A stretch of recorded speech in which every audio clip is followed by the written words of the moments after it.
insuficiencia. ¿Sí? En este libro ustedes no encuentran con insuficiencia mitral, insuficiencia aórtica, dice regurgitación, es lo mismo, entonces tenemos que interpretar. ¿Sí? En la fisiopatología hemos visto qué acontece cuando hay estenosis en ciertas válvulas, qué acontece cuando hay insuficiencia, ¿no? Tienen que recordar, porque ahorita vamos a hablar de soplos. Soplos es, solamente vamos a decir si es sistólico, diastólico, ¿no? ¿Por qué? Su examen práctico, y aquí quiero que me presten atención, su examen práctico es un cuestionario de 15 preguntas, ¿sí? Es un cuestionario que tiene que ser resuelto a mano con bolígrafo, ¿sí? ¿Dónde está ese cuestionario? Está en la plataforma. En un momento, terminando esta clase, yo voy a habilitar para que sea visible para ustedes, ¿no? Doctora, ese cuestionario, ¿qué hacemos? Lo imprimen, ¿no? Los que quieren, y lo van llenando ahí los espacios, todo lo que les piden. Y eso le sacan foto y lo van a subir o en forma de foto o en PDF. No lo suban en Word, por favor, que es muy difícil revisar. Ahí les voy a quitar un tip si suben en Word, ¿no? Ese cuestionario tiene todo lo que hemos avanzado de valvulopatías, insuficiencia, está por demás decir. Infarto, el día de hoy vamos a ver infarto, ¿no? Entonces, esa es su examen práctico. ¿Cuánto vale? 15 puntos. ¿Hasta qué día podemos subir en plataforma? Hasta el día lunes, 23 horas con 59 minutos, ¿no? No hay más opción. Doctora, yo no estoy habilitada en plataforma, ¿hay alguna otra forma? Día lunes me buscan en la universidad, pueden entregarme en físico, ¿no? El que tenga dificultad con la plataforma. Otra forma, el día del examen ya no, porque las notas envío día martes en la mañana antes del parcial, ¿no? Ya así nos piden eso. ¿Qué más? Y doctora, los otros 10 puntos que faltan, porque su práctica vale 25, la práctica vale 25 puntos, ¿no? Esos 10 puntos están en las actividades que hemos hecho aquí, cuestionarios, ¿no? Algún grupo expuesto, ¿no? El otro grupo que no ha expuesto no se queda con 0. Vamos a ver si nos alcanza el tiempo el día de hoy para hacer eso. Si no alcanza, eso se va para el otro segundo parcial, que no les va a perjudicar en nada. Y a los otros grupos que han presentado tampoco les perjudica en nada su presentación, ¿sí? ¿Qué más? Eso sobre el examen práctico. Si tienen alguna pregunta antes de comenzar nuestro tema. Muy bien, entonces, para reforzar, y no me digan, doctora, no he escuchado, es con bolígrafo, ¿sí? Y chicos, está prohibido, esto está por demás decir que le saque un fotocopia al del colega, le pongo mi nombre y ya. Chicos, los voy a retirar de mi materia, de verdad. Conmigo ya no pasan fisiopatología. Se irán con su otra docente, pero conmigo pierden la materia. Ya les estoy comunicando, ¿no? ¿Por qué les digo eso? Porque ya ha pasado, chicos. Sí, no voy a hablar sobre ello, pero eso está prohibido. Por eso es a mano. ¿Sí? A mano. La investigación dice en el cuestionario, use en este orden la información. Su libro, teóricas, internet, ¿no? Si ustedes son expertos, me van a prestar atención en todos estos temas, que ahí están todas las respuestas, todito del cuestionario. Hay respuestas puntuales, ¿no? No significa solo la diapositiva, doctora, no. Recuerden que yo multiplico a veces algunas cosas. ¿Listo? Eso es el examen práctico, chicos. Sí.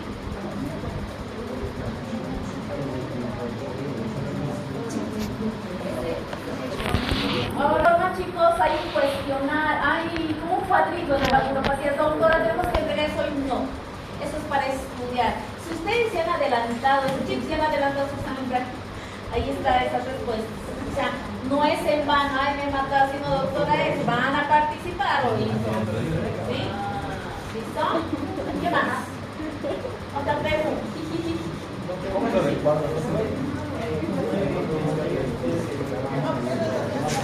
Celulares, audífonos, música, está prohibido, ¿no? Se limpiar un mensajito, sale a la sala. No los quiero ver aquí en los celulares. Y siéntense bien, los que deben sentarse bien. No están en los chuecos, después de su espalda. Hay tanto espacio, miren por ahí, se me van allá todo ahí con sus cuellos. Aquí está el resumen prácticamente de lo que ustedes han hecho, ¿cierto? pasar, ¿no? Y aquí está lo que voy a reforzar, presten mucha atención, ¿sí? Les digo, fisiopatología es donde más entra todo. Por eso es que estos puntos los estamos viendo así bien comparativos entre todos. Aquí tenemos, por ejemplo, la estenosis aórtica, etiología congénita, ¿no? Como estamos hablando de la válvula aórtica, ¿sí? ¿Qué le puede pasar para que sea congénita? Generalmente puede ser bivalvar, univalvar, una sola válvula, por lo tanto puede tener esos problemas, ¿no? La enfermedad traumática que afecta prácticamente casi a todas como etiología, ¿sí? Degenerativa también es otra causa de la estenosis aórtica. En insuficiencia, miren que tiene más ejemplos, y no está por demás repasar eso, ¿no?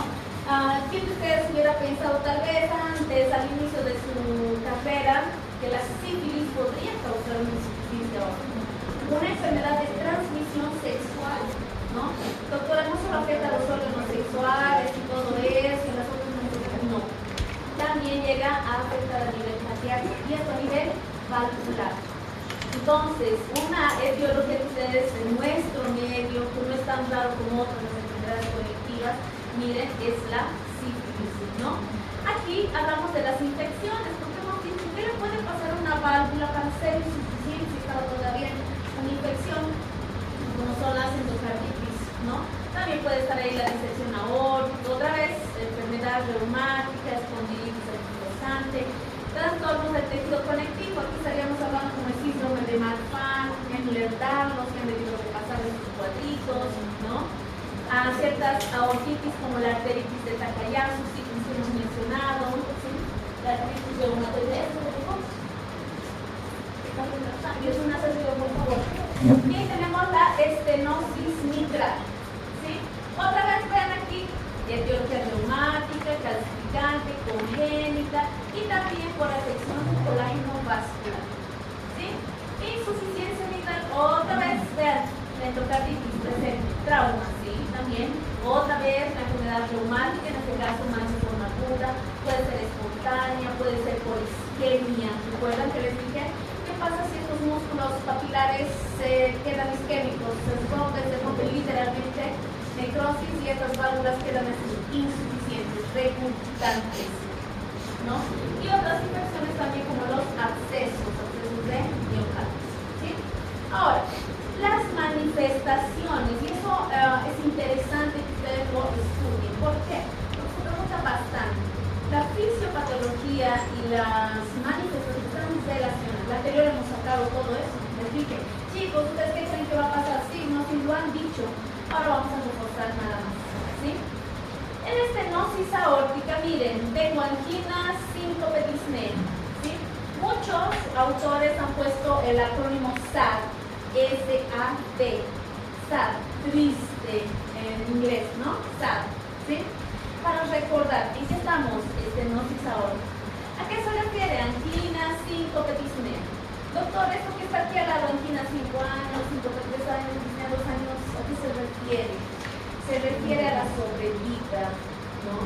¿Qué significa? Que si tú en algún momento estás diagnosticando a este paciente con estenosis aórtica y está en un cuadro anginoso, la angina, ¿qué es la angina?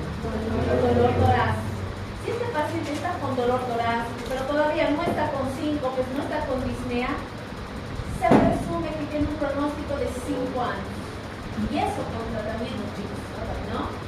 Ahora, una persona que ya esté en un estadio, además, con síncope, pérdida de conciencia, con mucha afección, ¿no? Ya le damos más o menos un pronóstico de 3 años. 3 años, chicos, contando, miren. Y aquel paciente que ya se encuentra con disnea, digamos, 2 años, ¿sí? Recuerden que esto no es aislado, doctora, solo va a tener disnea y nada más, no, chicos, ¿no? Si ya ha llegado a disnea, ya tiene todo esto, y ojo, cuando está la disnea ya está la ortopnea, ¿no? Ustedes ya saben que es la ortopnea. ¿Qué es la ortopnea? Una disnea en decúbito dorsal, ¿no? Significa que este paciente se pone ¿cuántas almohadas para poder dormir? No, 3 o 4 exactamente. Y es un antecedente interesante escuchar, que a veces no lo escuchamos, pero el paciente nos cuenta, pero ya nos vamos dando cuenta. Miren, también está la disnea paroxística nocturna. que es casi propia de qué enfermedad. Hemos dicho que es casi patognomónica, casi, porque miren, ya está apareciendo donde ahora, en la estenosis ahora, por eso no es patognomónica, ¿no? Pero es casi patognomónica, que si está, ya estaríamos diciendo que está en insuficiencia cardíaca. Edema pulmonar, ya estamos en congestión pulmonar, chicos, ¿no? Y ciertos grados variables de hipertensión venosa pulmonar. En la insuficiencia aórtica, ¿sí? ¿Qué manifestaciones vamos a encontrar ahí? Vamos a encontrar, por ejemplo, que si tiene un curso crónico, mucho tiempo, puede ir siendo asintomática. ¿Por qué? Mecanismos de compensación. Siempre, todo lo que es crónico le cuesta mucho tiempo y al cuerpo le toma tiempito para adaptarse. Entonces, generalmente pueden ser asintomáticos, ¿no?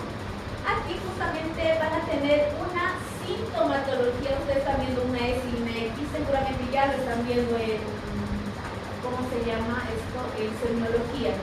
Cuando hacemos nosotros las historias clínicas, estamos haciendo a la rápida, ¿no? Le ponemos una S y una X, ¿qué significa? Signos, síntomas. Es más como una abreviación, no es algo oficial y van a encontrar. Porque si ustedes buscan una SX en internet, no sé qué cosa les va a salir. Lo mismo con diagnóstico, ¿no? Una D, una X, la C con una X, una cirugía, F, una X, fractura y así sucesivamente. Son cositas que se aprenden a medida que ustedes van realizando historias clínicas. Entonces, si alguna vez ven esto aquí, igualmente se refiere a eso, ¿sí? Signos y síntomas de insuficiencia cardíaca del ventrículo izquierdo. Otra vez, miren, disnea, después ortonea, otra vez disnea paroxística, edema agudo del pulmón, dolor torácico, es menos frecuente, y aquí el paciente ya está teniendo palpitaciones. ¿Recuerdan? Este era donde existían los pulsos hiperdinámicos, que ahorita los vamos a mencionar otra vez. ¿Sí? Entonces, por eso que el paciente va a decir, doctor, yo estoy sintiendo los latidos de mi corazón muy fuertes, siento que golpea. El paciente lo refiere así a las palpitaciones, no siento que ya lo golpea, doctor. Difícil que un paciente conozca y pueda decir, doctor, tengo palpitaciones. Que hay pacientes también, ¿no? Que ya saben, ya son cardiópatas. En la estenosis mitral hay una fascia mitral. ¿Están viendo fascias en semiología? Sí. ¿A qué se refiere esa fascia mitral? Han debido ver, ¿no? ¿Cómo es esa fascia? ¿Qué coloración? Rosada. Media rosada. Y realmente no es rosada, da ese aspecto. Es un color un poco más violeta. ¿Por qué será violeta, azulado? ¿Qué nos quiere decir? Cianótico. Cianótico. Falta de oxigenación. Pero en esta persona da el aspecto de una fascia más rojiza, pero que realmente es violácea, violeta, medio azulado, ¿no? ¿Por qué será esto en una estenosis mitral? Porque si hay una estenosis mitral, la sangre de la aurícula izquierda no pasa bien al ventrículo izquierdo. ¿Qué sangre va a mandar? Entonces, estos órganos que son más distales, ¿no? Justamente ya van a ser afectados. Otra vez, disnea, fatiga. Y esto lo han mencionado en la anterior clase ustedes mismos, hemoptisis, ¿no? Ortopnea, otra vez, miren, palpitaciones, síntomas neurológicos, ¿sí? Hay un síndrome que es este síndrome de Horner. Vamos a analizar un poco esto. ¿Qué es este síndrome? Es la compresión del nervio laríngeo recurrente izquierdo. ¿Por qué? Porque la aurícula está muy dilatada. ¿Por qué va a estar dilatada la aurícula izquierda? La estenosis que no deja pasar. Por la estenosis que no deja pasar esa sangre al ventrículo. Y como crece, dilata y comprime este nervio, y esta persona se queda como afónica. Nunca ha tenido síntomas o contacto con pacientes respiratorios. Entonces, atención ahí, ¿no? Este es al inicio, porque después lo hacemos imagenología y va a tener sentido. Pero al principio nos estaríamos cuestionando, ¿está resfriada la paciente aparte? No, realmente está afónica, ¿no? ¿Qué más? En la insuficiencia mitral, ¿sí? ¿Qué vamos a encontrar? Edema pulmonar, otra vez fatiga, palpitaciones, disnea, ortopnea, puede haber shock, ¿no? Estamos en una insuficiencia mitral y algunos pacientes pueden referir dolor torácico.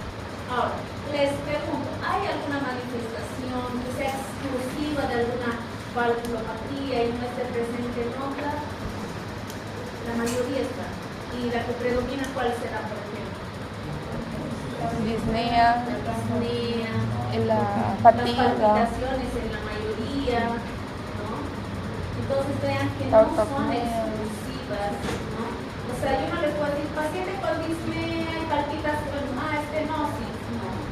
Puede ser muchas cosas. ¿Qué necesito? Más datos, anamnesis, ¿sí? Por eso ustedes en semiología están repasando bastante eso.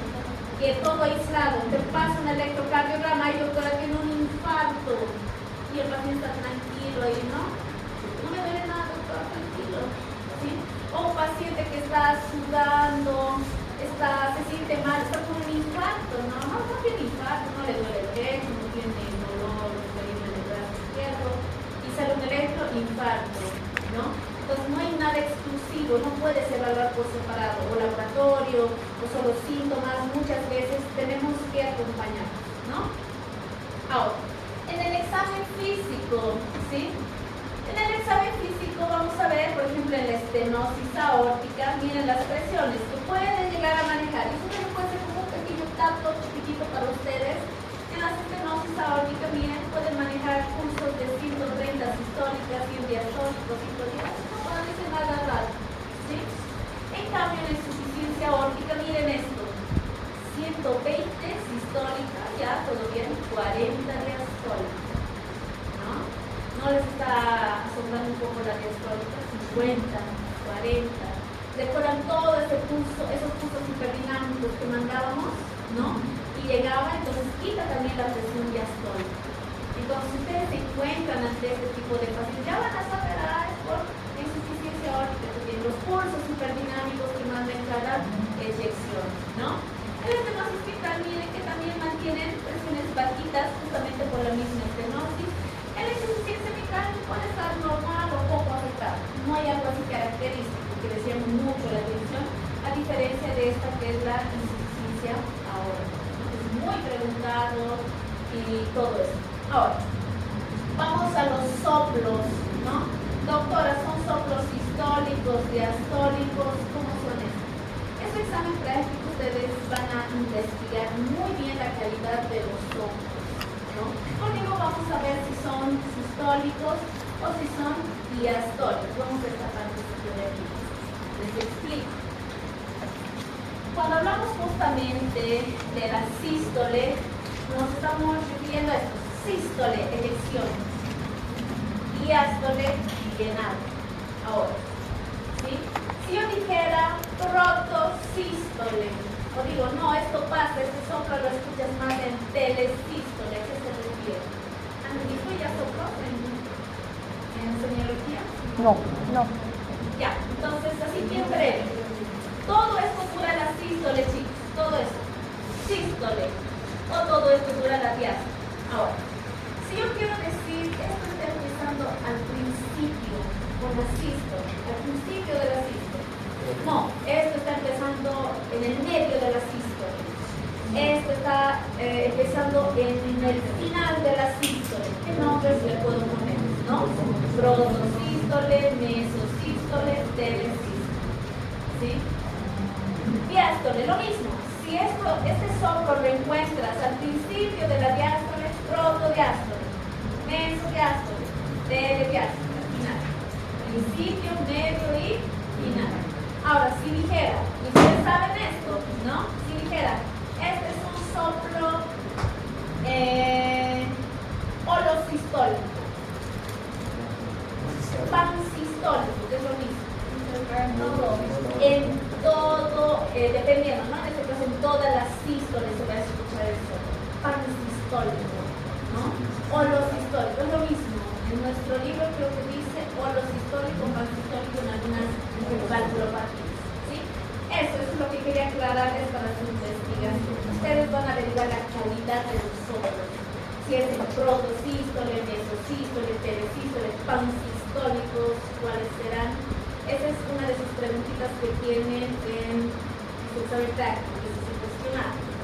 Ahora, para nosotros entender justamente esto de los soplos y no memorizarte así a ver sistólico, diastólico, se notan en sus manos, ¿no? Ahí sí es histórico, diastólico. Pasó el examen, otra vez pregunto. No sé, doctora, sistólico, diastólico. A veces tienen suerte, a veces no. ¿no? Entonces, ¿cómo podemos determinar un soplo si es sistólico o diastólico? Empezaremos con la estenosis mitral. Estenosis mitral aquí. Y tienes que recordar cuál es el problema de la estenosis. ¿Abrirse o cerrarse? Abrirse. El problema es al abrirse, ¿sí? ¿Y cuánto está abierta? En sístole, en diástole, normalmente. En diástole está abierta. Entonces, en diástole está entrando la sangre.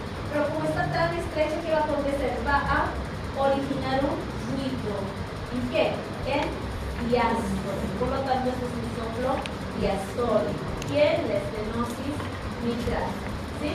En insuficiencia aórtica. No, vamos con otra estenosis. La estenosis aórtica. La estenosis aórtica. Lo mismo, ¿no? ¿Cuál es el problema? No se puede abrir.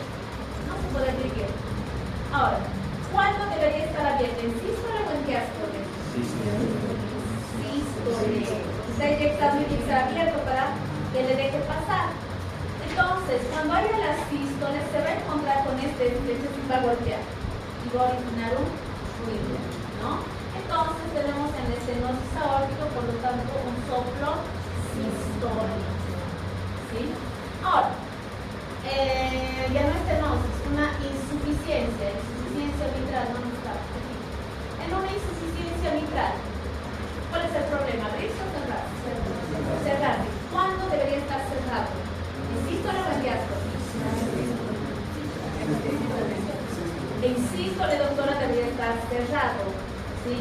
¿Qué va a pasar cuando haya sístole? Va a eyectar la sangre normal, pero por aquí también se va a ir. Entonces, ¿dónde va a ser el soplo? A nivel sistólico, ¿no? Entonces, con eso ustedes determinan si es sistólico o diastólico. Solamente recordarlo, en una estenosis el problema es abrirse, en una insuficiencia o regurgitación el problema es cerrarse, ¿no? Y así ustedes ya pueden justamente determinar eso, sin la necesidad de memorizarse. Y cuando hay un examen, chicos, se pone nervioso el tiempo y su conexión de estenosis y cuadrito mental a veces se olvida, ¿no? Entonces, por eso siempre es bueno analizar. ¿Listo? Entonces, así podemos encontrar los soplos de estas valvulopatías. ¿Alguna pregunta por aquí? ¿Está claro? ¿Sí? Entonces, tienen que recordar en qué momento se tienen que encontrar abiertos o cerradas las válvulas. O sea, tienen que tener este corazón mental, ¿no? Para poder. Porque en el examen puede haber tantos enunciados que pueden parecer o verdaderos o pueden parecer falsos. ¿Sí? Y vamos al diagnóstico. Doctora, ¿cómo saco el diagnóstico? ¿Cómo sé si tiene una valvulopatía? Uno, la clínica, ya es muy específica, ¿se dan cuenta? ¿Sí? Otro, voy a hacer laboratorios con la rutina, no me va a ayudar mucho. Tal vez para un cuadro infeccioso como la endocarditis, la leucocitosis que puedan encontrar, les pueda sugerir que hay una infección, ¿no? Otro, en el electro, ¿qué encontramos en el electrocardiograma? ¿Para qué nos sirve? ¿Me sirve tal vez para valorar las valvulopatías? ¿Me va a decir valvulopatía? No. Me puede servir para descartar, por ejemplo, infarto. En alguno de ellos hay dolor torácico. En uno de ellos, la mayoría, hay palpitaciones. Chicos, hay pacientes que no saben explicar su dolor, de verdad. Y ahorita vamos a entrar a ese infarto. Doctor, algo me está pisando, me aprieta, parece como una piedra, otros patas de elefante, les dice otros. Es como si algo me agarrara por dentro y me apretara, o es algo así, ¿no? Entonces, cada paciente te dice tanta cosa. Entonces, un electro 1, fácil. Fácil acceso, otro económico, rapidito, estás en emergencia, traes, le haces, ¿cuánto tiempo tardas? 5 minutos, aquí hay todo, ¿no? Entonces, un electro me sirve bastante. En algunos casos de valvulopatías, ¿en qué valvulopatía podemos encontrar, por ejemplo, hipertrofias? Estenosis. En las estenosis. En las estenosis. ¿No? Muchas veces esto se puede ver también en el electro, pero para eso tendría que ser un cuadro agudo o crónico. Crónico. Crónico, ¿no? Muy bien, tiene que ser crónico, no esperen encontrar algo en el electro. Igualito vamos a hablar de hipertensión, ¿no? La hipertensión, doctora, yo he escuchado que se puede ver algo en el electro, claro, cuando es crónico. Cuando es agudo, están empezando una crisis, que ya vamos a ver eso, sirve bastante ahí sirve más para descartar. ¿Cuál es el que realmente sirve? El ecocardiograma. En el ecocardiograma, miren, y con Doppler todavía, ustedes pueden ver los flujos, pueden valorar justamente las fracciones de eyección, pueden valorar las paredes, ¿no? No solo mide función, sino también la estructura, qué válvula está afectada, qué no, tal vez hay la presencia de un tumor o calcificación. Sí, ya recurrimos a otros estudios más en investigación, pero el mejor siempre va a ser aquí el ecocardiograma, ¿sí? Listo, ya diagnosticamos una valvulopatía y ahora, ¿qué hacemos? Tratamiento. ¿Sí? Tenemos la valvuloplastía. Estos son cuadros agudos, chicos. Si bien estas valvulopatías se van originando crónicamente, en un momento puede llegar un cuadro agudo, ¿sí? Y el agudo me dice riesgo de muerte y otro, tienes que atenderlo rápido. Entonces, en este caso, por ejemplo, en las estenosis, ¿no? Que realmente literalmente se calcifican, ya no hay el flujo, tienes que actuar rápido, ¿sí? Colocar justamente como este baloncito y abrirlo y dejar que la sangrecita empiece a pasar. Que puedas mejorar el gasto cardíaco, ¿no? Ahí tenemos las valvuloplastías, ¿sí? Ahora, ¿cuál es el tratamiento definitivo? El recambio valvular, ¿sí? Este recambio puede ser biológico o puede ser mecánico. Todo depende, hay que revisar al paciente, ¿no? Porque estos chicos, los mecánicos, se anticoagulan, ¿no? Y generalmente hay que ver a qué personas puedes poner, a las personas jóvenes que no se anticoagulan, que son biológicos, y ahí hay que seleccionar. Pero antes de esto, ¿será el único tratamiento? ¿Qué tratamiento le darían a ustedes? Marcapaso. Con lo que ya hemos llevado insuficiencia cardíaca, nos ha tomado un tiempito, pero va a servir aquí justamente. ¿Qué Marcapaso. tratamiento más le daría? Estos son los definitivos, los que sí van a salvar al paciente, lo vamos a dar un tiempo más de vida. ¿Qué otro tratamiento? Hipertensivos. Hipertensivos. Dependiendo, ¿no? Si Dependiendo de qué. si fue una insuficiencia o un estenosis, ¿no? Si estuviéramos en una insuficiencia, había un momento que hemos visto congestión sistémica, datos de insuficiencia cardíaca del ventrículo izquierdo, ¿no? ¿Qué hemos hecho nosotros en una insuficiencia cardíaca? ¿Se ha instalado la insuficiencia? ¿El cuerpo nos dejó solos? No. Los mecanismos. Y los mecanismos ha existido hipertrofia, ha existido dilatación, ha existido el efecto del sistema autónomo, simpáticos, ¿no? Todo eso está pasando aquí.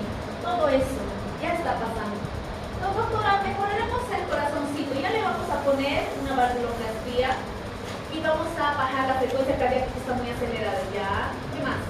El sistema renina, doctora, ya había empezado a actuar porque había poco flujo en las estenosis. Entonces, ¿qué vamos a dar? Vamos a dar IECAS. ¿Sí? El paciente que ya está muy congestivo, hay acúmulo de líquido. Probablemente es diurético, ¿no? Dependerá de qué está presentando el paciente. De su etiología. ¿Cómo? Depende de su etiología. O sea, por ejemplo, en el caso de la fiebre reumática es más por tratamiento profiláctico. Y ¿Cómo está?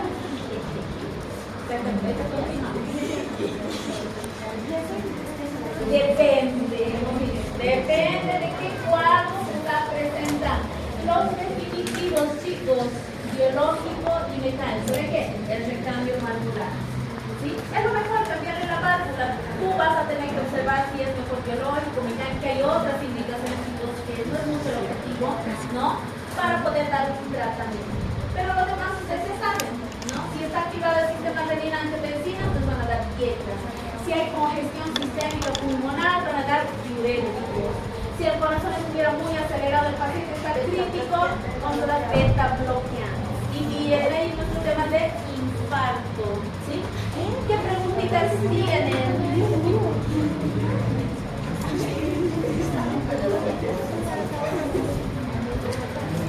Para el final, justamente con la doctora estábamos hablando para coordinar, ¿no? Muchas preguntas. ¿Va a ser mezclado? Cada uno, pero tenemos que ir hacia el mismo tema, ¿sí? Entonces, vamos a ir continuando las preguntitas al final.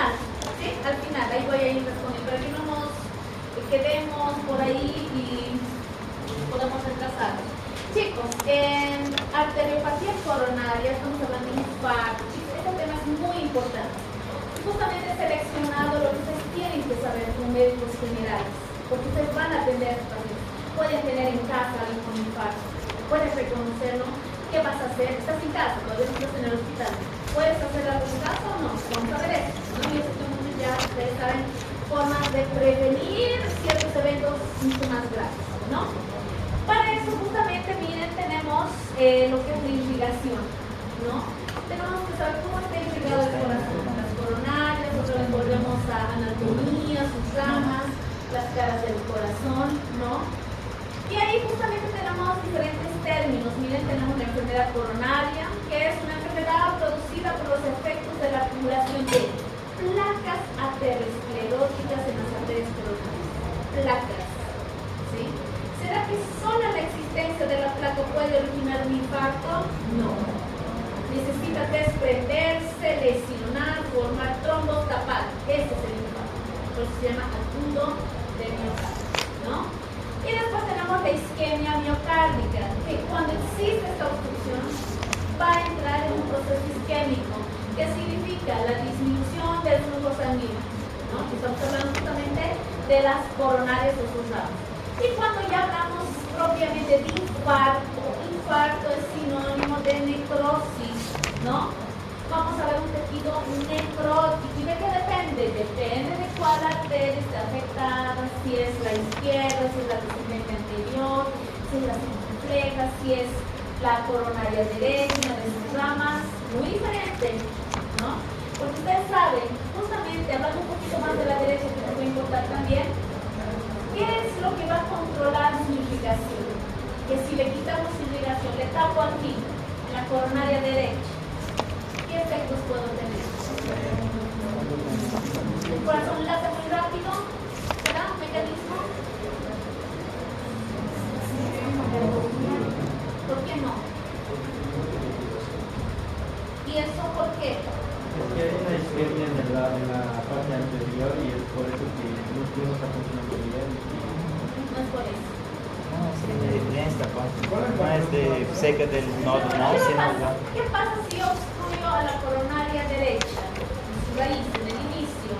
Ese corazón va a empezar a latir más rápido o más lento. ¿Por qué? Por cuenta de ¿Por qué más lento?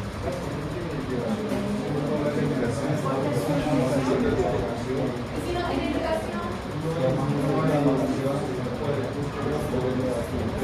¿Sí se hace? puede ser el nodo, alguma coisa a ver. Hay alguna coisa a ver com el nodo, não? Essa parte, del nodo sinusal, Porque del aquí se marcapaso. encuentra el nodo sinusal, el nodo auriculoventricular, que si tú le quitas la irrigación son el marcapaso, es el que inicia. Porque chicos, si hay un infarto en el lado izquierdo, el corazón va a estar así. ¿Por qué del derecho no sería lo mismo? Porque ahí está el nodo sinusal, el nodo auriculoventricular. O sea, todos los infartos no esperen que vengan taquicárdicos, que sí es más frecuente que el lado izquierdo. Pero si un paciente está con la misma manifestación, pero está bradicárdico, no creo que es infarto probablemente, ¿no? Pero yo estoy preguntando por qué el corazón está latiendo tan bajito, está 40 latidos por minuto, 40, lo normal es 60-100, ¿no? Entonces ahí tengo que revisar eso justamente, ¿sí? Ahora, aquí hay términos que ustedes ya han mencionado: angina, dolor torácico, un dolor torácico estable, un dolor torácico inestable. El estable aparece justamente cuando hay ejercicio, cuando hay esfuerzo físico. La angina inestable aparece en reposo. Y vamos a ver dos clasificaciones, ¿no? El infarto sin supra-ST. ¿A qué se refiere? Sin elevación del segmento ST. Vamos a hablar un poquito de ese segmento, ¿no?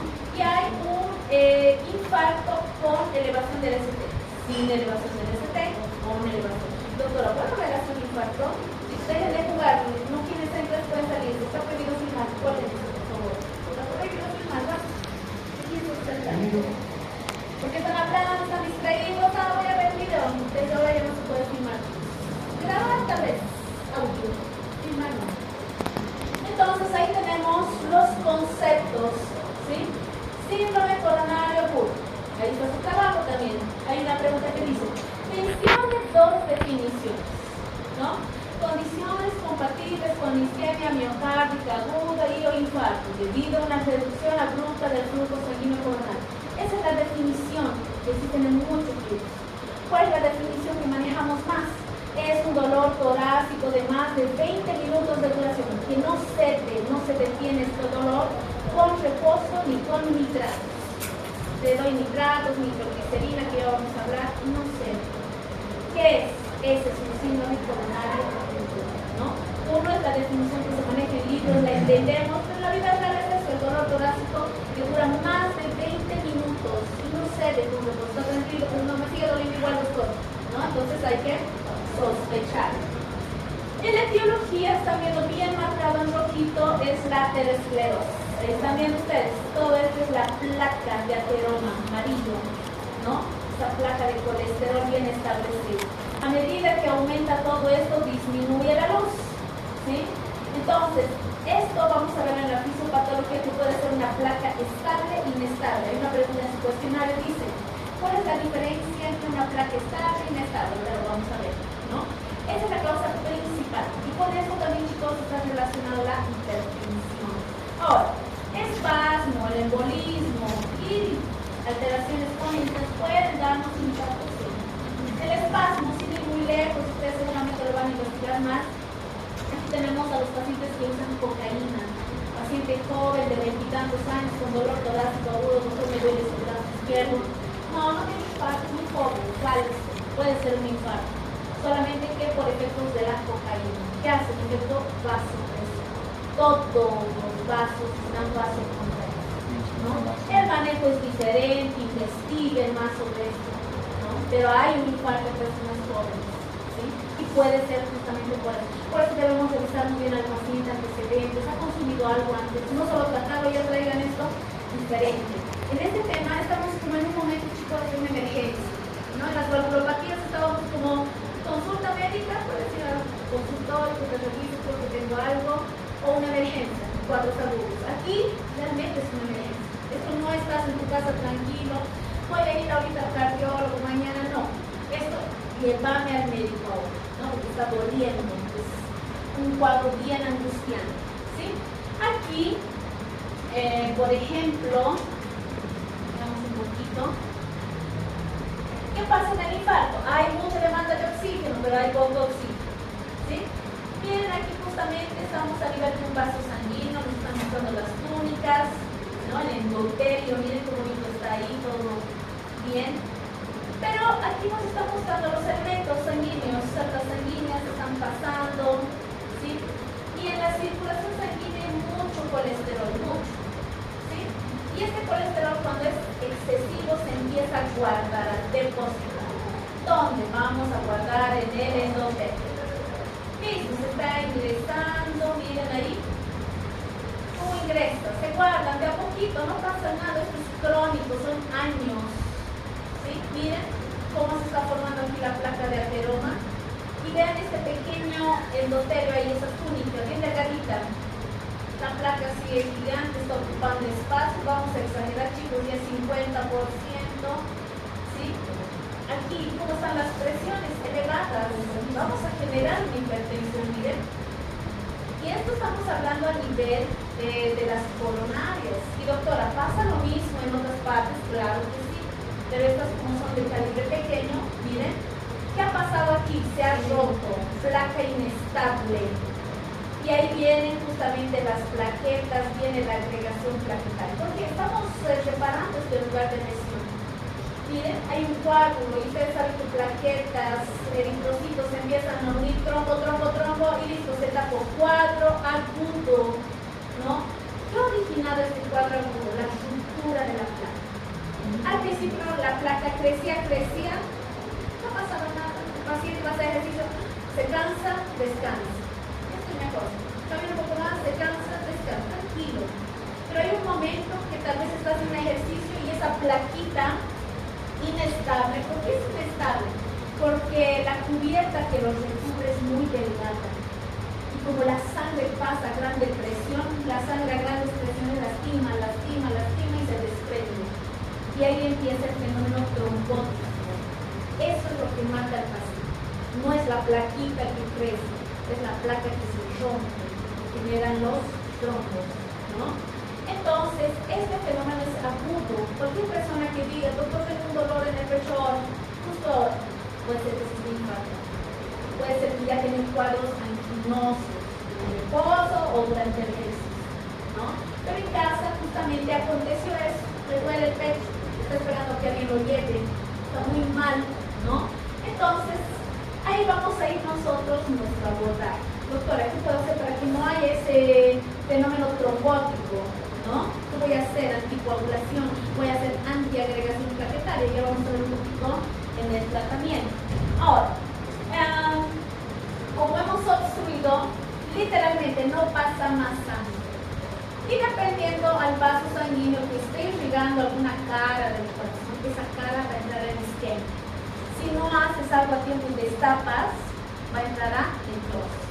Y eso que antes se contraía no se va a contraer más y tu paciente ya va a entrar a una insuficiencia cardíaca. Va a estar con medicamentos para la insuficiencia cardíaca, que es similar al tema anterior, ¿no? Cuando hay una obstrucción, ¿qué acontece? Doctora, ya no está oxigenando, el cuerpo se rinde, no, hemos dicho, va a buscar alguna forma de dar energía y todo eso, y se va a ir a una vía anaerobia, la vía anaerobia. O sea, no está utilizando oxígeno, pero está utilizando otros elementos y uno de los resultados es el ácido láctico, ¿no? Ese ácido láctico lo vamos a ver en shock, también es muy interesante, ¿sí? Otro, se están liberando iones hidrógeno, otro, mucho CO2 porque no está oxigenando. Todos estos actúan como ácidos y todo ácido destruye a los órganos. Mientras más tiempo esté, más de estos ácidos allá, literalmente destruye a los tejidos. O sea, no tienes oxígeno y aparte estos ácidos están destruyendo el miocardio. Ese es el destino de una persona con infarto, ¿no? ¿Y cómo explicamos entonces la fisiopatología? Veamos aquí. Tenemos un infarto, ¿ya? Hay una disfunción miocárdica que se altera tanto la sístole como la diástole, ¿no? Si se altera la sístole, disminuye el volumen latido, disminuye el gasto cardíaco, hipotensión, poca perfusión coronaria, porque algo que hemos hablado en la anterior clase es el corazón que manda la sangre al resto del cuerpo, manda directo al resto del cuerpo o prioriza a su propio órgano, prioriza su órgano a través de las coronarias. O sea, la sangre que debería llegar aquí a las coronarias no va a llegar, no va a llegar. ¿Y eso qué va a hacer? Va a causar una isquemia, un tejido muscular. Ustedes lo han dicho hace un momento, doctora, tiene nodo sinusal, tiene nodo auriculoventricular. Está mandando descargas eléctricas. A un tejido muerto, ¿qué descarga va a mandar? El tejido muerto lo va a alterar y va a mandar otras cosas. Vamos a originar lo que son las arritmias. Y esas arritmias gastan más energía que no tenemos, más oxígeno que no tenemos y generamos más disfunción sistólica. O sea, la eyección la estamos permitiendo bastante, ¿no? En la disfunción diastólica, llenado, no se va a poder distender. ¿Y qué hemos dicho? ¿Dónde consume más oxígeno? ¿En la sístole o en la diástole? La diástole. Entonces va a haber una menor disminución de la distensibilidad, porque no hay que consumir, no hay oxígeno, ¿no? Aumentamos, miren aquí, la presión telediastólica, telediástole, al final de la diástole, ¿no? Del ventrículo izquierdo, que estamos generando congestión pulmonar, hipoxemia, ¿qué más? Otra vez hipotensión, otra vez disminución en la perfusión sistémica, más acidosis, más disfunción. O sea, todo está a favor de que matemos al corazón y que esa persona pueda morir, ¿sí? Son pocos a veces, chicos, los cuadros donde los resuelven al tiempo. Después ya, se ha salvado. Se ha salvado le has dejado con insuficiencia, ¿no? Digo, le has dejado porque a veces no reconocemos eso. Es difícil. Ustedes piensan que solo es ese dolor clásico el que les voy a mostrar que son los equivalentes anginosos. Veamos, sigamos viendo un poco más de esto. Les decía, en su tarea ustedes tienen placa estable, placa inestable. ¿A qué se refiere con esa placa?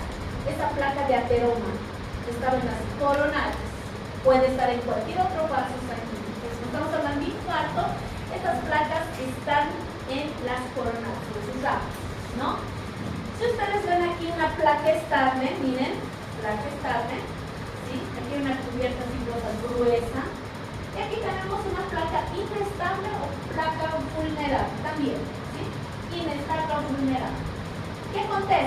portadora esta placa teromatosa, pero está cubierta de fibrosocitos delgadito, que con cuadros de hipertensión, flujo, se ha lesionado y listo, se desprendió. Y empiezan a activarse los factores procoagulantes. ¿Por qué procoagulantes? Porque ya hay lesión. Tu cuerpo entiende, hay una lesión. Empieza a separar. Esa es como la coagulación que tenemos, ¿no? En las heriditas, solo que ahí ya es, vamos a decirlo, un fenómeno de retroalimentación positiva o negativa. Negativo. Negativo. Ah, positivo. Ah, ¿verdad? Incrementa. La negativa incrementa y le dice, no, eso está mal, no, ya está disminuyendo. Esta es una retroalimentación positiva, la coagulación, los fenómenos de coagulación. Y esto que se forma el trombo es rápido, chicos. Eso es lo que mata al paciente, ¿no? Por eso les decía, solo la presencia de la placa puede originar este impacto. Es la ruptura de la placa, la formación del trombo, y ese trombo que se obstruye como dice, ¿no? Y ahí tenemos las diferencias. Miren, el crónico tiene el estable, que generalmente va teniendo una forma crónica, es una capa gruesa, tiene más colágeno, la oclusión espacial. El trombo suele ser débil en base a plaquetas, por eso no se forman los trombos. Hay pocas células inflamatorias, hay un núcleo lipídico pequeño y atención, hay una disminución del SMR. ¿Sí? Estos son los que te pueden dar un infarto sin elevación del SMR. Vamos a hablar un poquito sobre eso.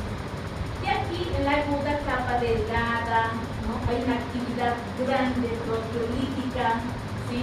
La oclusión es total y aquí justamente el trombo en base de fibrina, ¿sí? Donde empieza esa cascada de la coagulación.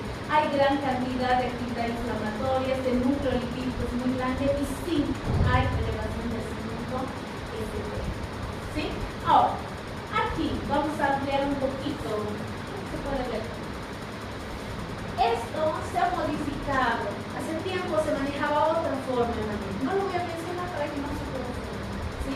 Actualmente ahora sí es el manejo. Y eso es lo que ustedes tienen que repasar ahora, ¿sí? Si ustedes leen literaturas antiguas de libros, van a tener otro manejo. Si ustedes quieren saber el manejo de las enfermedades actuales, chicos, lo mejor, más que un libro, sin menospreciar al libro, porque tarda años en traducir y llegar, son los artículos. Las guías, aquí hay guías, en hipertensión voy a hablar bastante sobre eso, las guías europeas, cuánto manejan, todo eso. Eso es lo mejor cuando ustedes quieren actualizarse un poco. Aquí yo tengo un síndrome coronario agudo.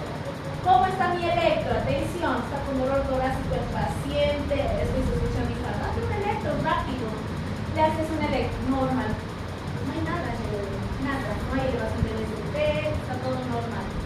¿Qué debo pedir? Troponinas. Las troponinas son biomarcadores, ¿sí? Ahora, existen diferentes tipos de troponinas que ahorita vamos a hablar sobre ellos, ¿no? Y las ultrasensibles no las tienes así como aquí al ladito. Te digo ultrasensible y todo eso. Entonces, bueno, depende de dónde estés también. Si estás en un tercer nivel, obviamente que vas a tener acceso. Si estás en un primer nivel, tu paciente llegó a tener aquí, ¿no? Bien. ¿Sí? Pedimos troponinas, están negativas. No hay nada en el electro, no hay nada en las troponinas. Es una angina inestable. Esa angina inestable era esa placa que han visto al principio, la placa estable, que crecía, gruesa, no se destruía. Cuando hace ejercicio le dolía el pecho. Para que llegue a doler y el paciente venga, realmente debe haber una mayor oclusión. Vamos a exagerar, 90%. Doctor, ponnos sin ejercicio de dolor. ¿Sí? Pero no hay nada, lo vamos a seguir observando, no hay nada, chicos. No es una angina inestable. Le vamos a dar obviamente analgesia, vamos a mejorar el cuadro y después lo mandamos por cardiología, ¿no? Ahora, aquí veo una anormalidad en el electro, ¿sí? Puede ser que hay una onda T. Las ondas T se elevan más cuando hay procesos isquémicos. El trombo está aumentando, está existiendo isquemia, todavía no está obstruido totalmente, ¿sí? Y en este caso, ¿qué hago? Otra vez pide troponinas. ¿Sí? ¿De qué está pasando? Hay troponinas, ¿sí? ¿Qué sabe saben de las troponinas hasta ahora? Biomarcadores exclusivos del miocardio. No. Para que confiamos, porque sin embargo no estaría haciendo estas troponinas todas.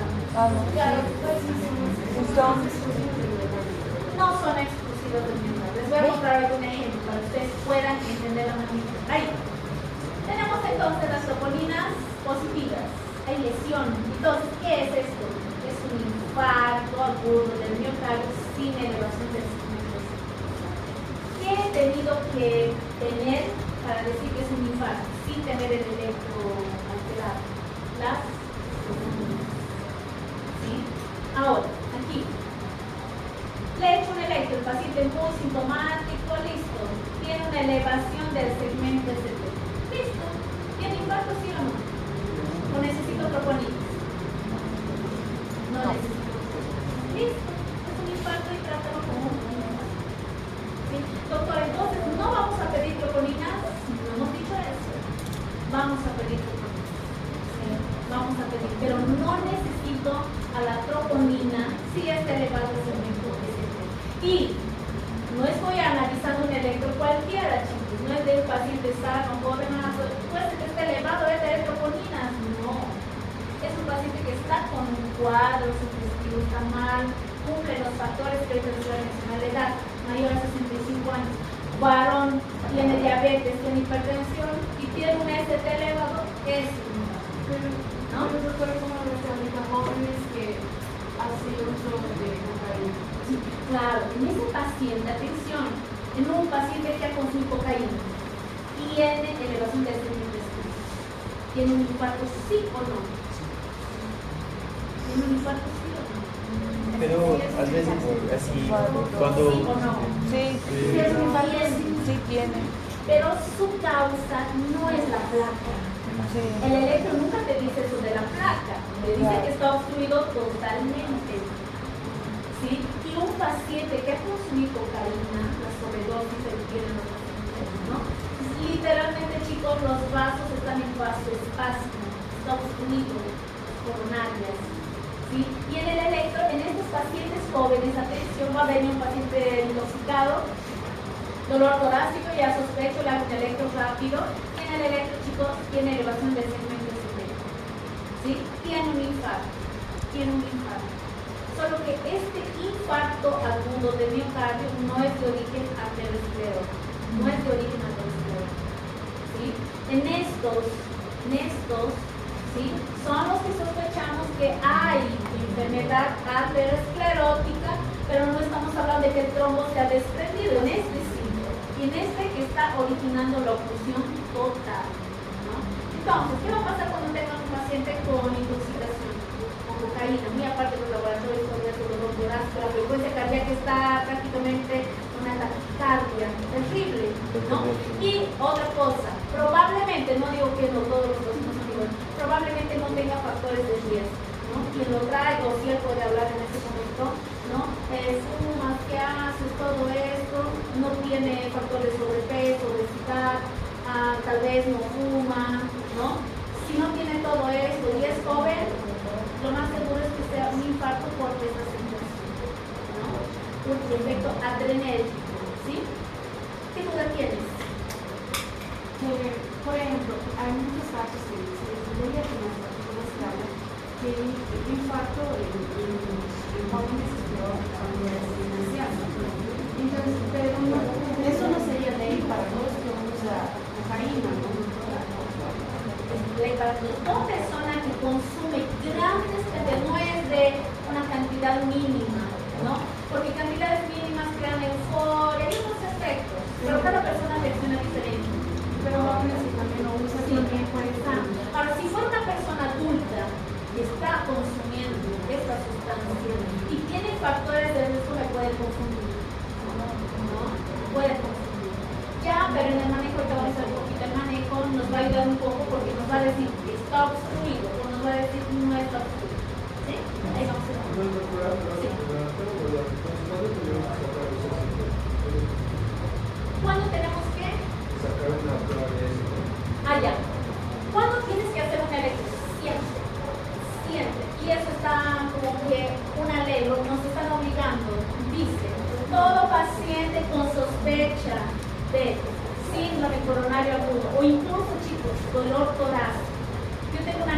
mientras respirar me causa un dolor torácico.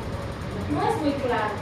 Y yo no voy a dejar sacar un electrolito para descartar que está, ¿no? Entonces, paciente con sintomatología, ahorita vamos a hablar de sintomatología típica y atípica, que tenga dolor torácico, debe sacar un electro en los primeros 10 minutos. ¿Está seguro? En los primeros 10 minutos, le sacas un electro. ¿Qué encuentras en el electro? Vamos por el paso. En el electro tienes elevación del segmento centrífugo. ¿Sí? Listo, es un infarto. Dolor, sugestivo, es un infarto. Trátalo como infarto. Ahora, si aquí tienes un electro con ondas T, tal vez elevadas, no me dice mucho, parece una elevación, no sé, troponina. ¿Sí? ¿Y cómo está la troponina? Positiva. Entonces es un infarto, pero sin elevación del centrífugo. Ya hay eso. Ahora, haces un electro porque está con dolor torácico, no hay nada. Hazle troponinas negativas, has hecho control por si acaso. No es que lo has hecho troponinas y no. Ahorita vamos a hablar sobre eso, ¿no? Entonces, ahí lo estamos tomando como angina inestable. ¿Qué vas a hacer? Aliviar su dolor, mejorar un poquito la percepción de oxígeno, porque lo vamos a ver. Y el paciente va a estar estable, ¿sí? Tal vez se vaya a su casa hoy, tal vez se vaya mañana, lo vamos directo a cardiología consultorio. Ahí le van a hacer estudios, van a ver si tiene o no ese trombo, cuándo, dónde, etc. ¿no? Pero este cuadro que yo les estoy contando es un momento de emergencia, agudo. Ahorita solo estamos en el electro, falta el manejo, pues sí que van a tener muchas dudas. Ahí voy a ir respondiendo, ahí van a ir aclarando, ¿sí? Ahora, esto es muy interesante, chicos. Yo conozco que ustedes ya desde el quinto semestre sepan, porque les decía, todo infarto es fácil de diagnosticar, no. Todo el mundo quiere esto. Dolor torácico, por lo menos 20 minutos, ¿no? Puede ser precordial, retroesternal, puedes referir opresión, doctor, me aprieta, me pisa, me aplasta, ¿no? Me quema. Cuando alguien dice me quema, ¿qué enfermedad está pensando? Doctor, me quema aquí, es un reflujo, esofagitis. En el hígado, doctor, me quema. Quitarle una tía, se va a casa. Y sus familiares preguntan, ¿qué ha pasado si iban bien? Y yo otra vez. No detectaron un infarto, ¿entienden? No es tan fácil. El típico, seguimos en el típico, que todos queremos que lleguen los pacientes. Irradiado el dolor al cuello, mandíbula, miembro superior izquierdo, incluso algunos aquí por el trapecio. ¿Sí? Ese es el dolor típico, que tú te cuenta eso. Sí o sí ya estás pidiendo el electro, ya necesitas el electro. Ahora, otros pacientes, doctor, no puedo respirar, me cuesta. ¿Sí? O dice, doctor, estoy como que con náuseas, acabo de un poco. Hasta ahí, nada más. ¿Qué tiene? No puedo respirar, tengo náuseas, no puedo respirar, ya un poco me alerta. Náuseas, no será lo que investigo. A ver, saturación no está. Tal vez está normal, está empezando. No parece un infarto, parece, chicos. O está diaforético, está sudando, tiene náuseas y vómitos. Está sudando, tiene náuseas y vómitos. ¿Sospecharían de un infarto? Pero ahora lo van a sospechar. ¿Sí? Ahora, síncope, pérdida de conciencia, se desmayó. Estás pensando todo menos en infarto. Ahora vas a pensar que es un infarto, ¿sí? Es pensar mal, piensa mal y acertarás, ¿no? En medicina es así como pacientes. Ahora, ¿qué pacientes, doctora, pueden tener esto? Esa es la pregunta. ¿En quiénes yo tengo que estar atentos? Mujeres, personas con diabetes y ansiedad. Y también menciona personas con bajo peso. Pero estos son los tres. Mujeres, ¿sí? Personas con diabetes y ansiedad. Si uno de estos tres está con esta sintomatología, deberías estar solicitando ahí la LP. ¿Por qué? Para descartar. ¿Sí? Incluso alguna vez ha pasado, por ejemplo, pacientes con rinitis. Doctor, tengo una rinitis. Le diagnostico, no, yo pienso que yo tengo. Que me da alergia, sudorosa, la señora, ¿sí? Creo que tenía 50 años. Y la trata con una rinitis, la han internado, traumatomía disnea, nadie le ha hecho un electro, chicos. Sí, pasó 20 y tantas horas, 7 de la mañana, no, 12 horas, más o menos, un electro en elevación de DCT que teníamos, un infarto. Que hay una ley, van a escuchar, ya deben escuchar, el infarto es, no, el tiempo es miocardio. Cada tiempo que está pasando, estamos en las células miocardio, ¿no? Entonces tú no le has hecho ese estudio tan fácil, tan rápido, que chicos, en muchos centros hay un electro, ¿no? Que hay, tal vez sí no hay en algunos, pero si tú no tienes, ¿qué vas a hacer? Referirlo, no dices que es un infarto, que te saquen un electro, ¿no? Y aquí tenemos una clasificación. Esta clasificación, ¿a cuál se parece de las que ya hemos visto? De la insuficiencia cardíaca. ¿Qué valoraba la insuficiencia cardíaca? La disnea. ¿Y esto qué valora? La angina. Esta valora el dolor torácico. El dolor que valoraba la disnea. Chicos, 5 minutitos, solo 5 en esta ocasión, ¿sí? Para que se mojen, caminen, se unan.